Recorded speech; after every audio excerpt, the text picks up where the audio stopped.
Subscribe and like this video, more interesting revenge stories of elderly people coming soon. I used to cast a long shadow.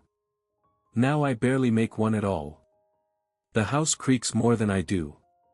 It's a modest two-story structure on the edge of town, the kind of place people drive past without noticing. Paint peels in corners.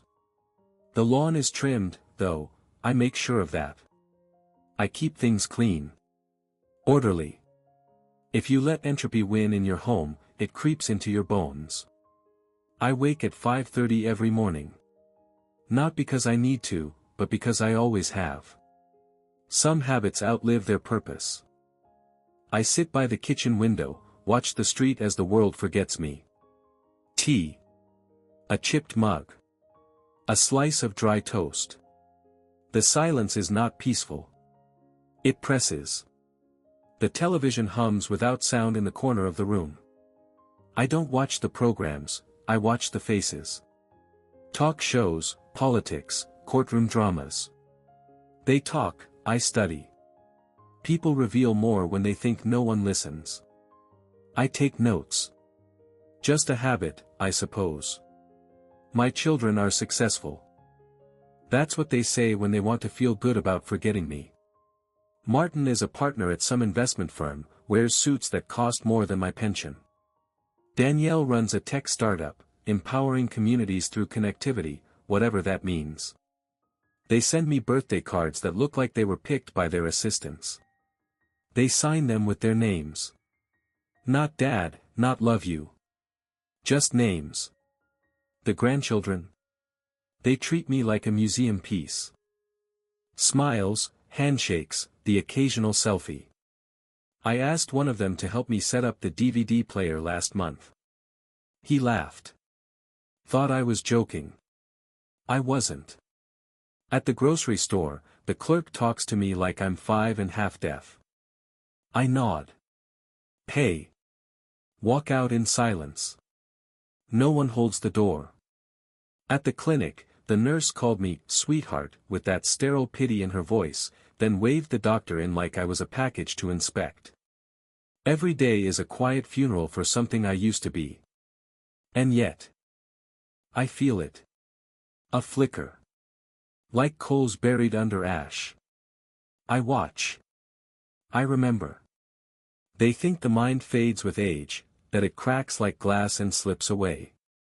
But they're wrong. The mind doesn't vanish. It sinks. Deep, like a predator into the black of the ocean, where it waits. I see their smiles, their dismissive glances, the way they speak just a fraction louder, slower, like addressing a child. I remember them all. There's a notebook in my drawer. Black leather cover, sharp corners, a relic from another time. I write in it every evening. Names. Dates. Words people think I didn't catch. Patterns. They don't know I'm still watching. They don't know I've stopped forgiving. They think I'm too old to matter. Too quiet to resist. Too slow to plan. They've mistaken silence for surrender. But I remember who I was. I remember the rooms I walked into and quieted with presence alone. I remember how it felt to make decisions that shaped futures. I remember power. And that memory, that's where it starts. People think the past fades like mist. Mine doesn't. It visits me every night. I close my eyes and the office returns, floor-to-ceiling windows, polished walnut desk, city lights blinking like signals from a battlefield I had conquered. My name etched in brass outside the door, Terence Wallace, founder and CEO. Back then, a name like that meant something. It opened doors. It bent rules. I wasn't born into power. I bled for it. 1979. I was 25. Just married. Working 2 jobs and building a third out of nothing but grit and intuition. People talk about hustle now like it's an app. Back then, it was survival. I learned to read people faster than they could lie. Learned to sell. To negotiate. To squeeze opportunity from the cracks in broken systems. In the 90s, when the world was chaos, when businesses collapsed and men disappeared into their debts, I thrived. I held my company steady like a captain in a storm, teeth clenched, hands blistered on the wheel. I kept people working. Kept food on the tables of families who now drive past me in Teslas without so much as a nod. I remember one winter when the bank called our line of credit. No notice. Just numbers and silence. I mortgaged our home without telling Eleanor, my late wife. She would have fought me on it, and I couldn't afford a debate. That loan paid for Martin's college semester. He doesn't know. None of them do. I never told them. Real sacrifices happen in silence. I took betrayals like knives to the ribs and kept walking. Partners who smiled at my table and robbed me behind my back. I buried their names under the weight of my next success. And still, I didn't become cruel.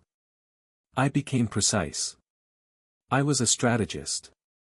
I saw moves 6 steps ahead. While others chased money, I built influence. Quiet. Unshakable. Useful to people who mattered. You don't forget how to lead. It's not a title. It's not a board seat. It's a frequency. A rhythm. A sense of where power flows, and how to reroute it with a word. I remember those days like fire remembers wood. And now? The silence of this life echoes louder because of what came before. From making decisions that shaped entire industries, to deciding whether I'll eat eggs or oatmeal in the morning. From boardrooms and city halls, to plastic chairs in waiting rooms, surrounded by half-deaf gossip and disinfectant. They think I'm done.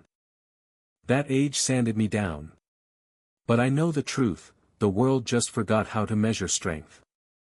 It thinks it comes from noise, speed, youth. They don't see the value in stillness. In watching. But the hawk doesn't scream while it hunts. It waits. And strikes. It's not the tragedies that wear you down. It's the accumulation of small humiliations. Day after day. Drop by drop. I called Martin last Thursday. Let it ring 7 times. Voicemail. I tried again the next morning, straight to silent. He used to need me for everything. Homework help, startup capital, marriage advice. Now he can't spare 40 seconds for the man who built his world. 2 weeks ago, I asked my grandson Noah to carry a heavy box up the stairs. Just some old files, nothing urgent. He rolled his eyes and said, "Come on, Grandpa, you don't even need this junk anymore." Then he took out his phone and walked away, still laughing. He laughed at me. I used to stand between my family and the wolves. Now I ask for help, and I'm an inconvenience. A chore. Last month, at the clinic, I waited 40 minutes in a hallway that smelled like plastic and bleach. I asked the nurse, politely, if the doctor was still coming. She turned to the young assistant and said, "Get the old man back to the waiting area. He's confused." Confused? I built a company from nothing during a recession. I negotiated contracts so complex even lawyers flinched. I saw through liars before their mouths opened. And now I'm just the old man. A few days ago, I dropped a paper bag of apples outside the grocery store. My fingers are slower now. The bag split open. Apples rolled everywhere. I bent down, knees screaming, and tried to gather them. People walked past. Some stepped over me. One man actually smirked. Didn't even break stride. That night, I sat in my chair. Didn't turn the television on. Just stared at the dark screen, at my reflection. Fragile. Small. Shrinking. But I'm not gone. I'm here. Watching. I've started writing more in the black notebook. Not just names now, but patterns. When Martin's company posted about a new, Diversity First fund, I noticed the irony. When Danielle bragged about her ethical AI partnership, I cross-checked the subcontractors. Nothing she'd want exposed. Every insult, every slight, every sweetheart and old man, it all funnels into the same place. Like rain behind a dam. It builds. And builds. And I wait. They think silence is weakness. They've never seen what happens when silence listens. Learns. Sharpens into precision. They've mistaken decay for dormancy. But seeds rot before they bloom. It happened on a Tuesday. Gray sky. Wet leaves. One of those days when time feels like it's dragging its feet. I walked to the corner store, a simple errand. Bread. Batteries. Nothing heavy.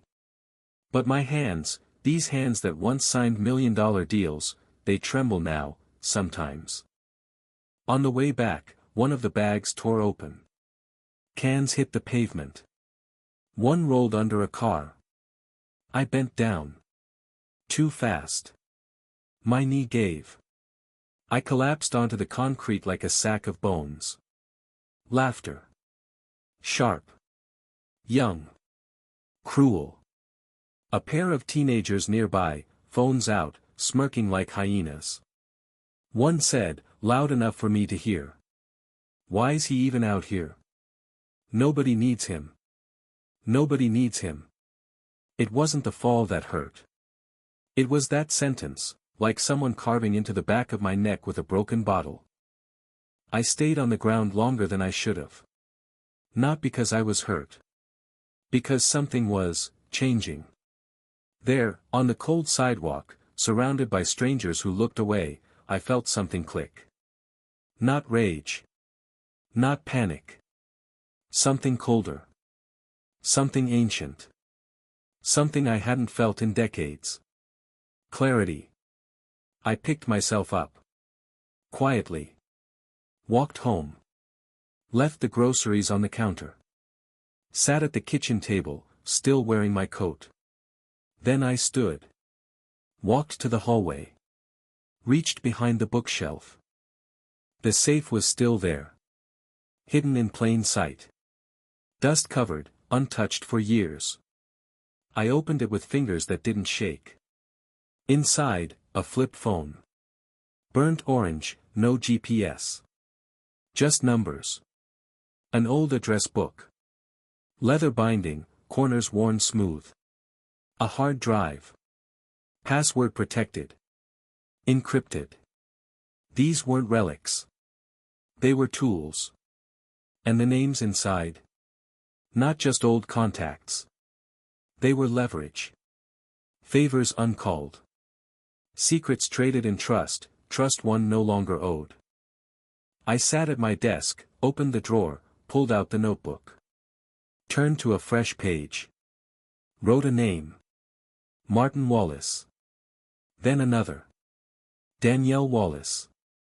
Then the names of people they worked with. People they stepped on. People who once came to me for help, and still remembered the taste of loyalty. They forgot I was the architect. I didn't build a company. I built people.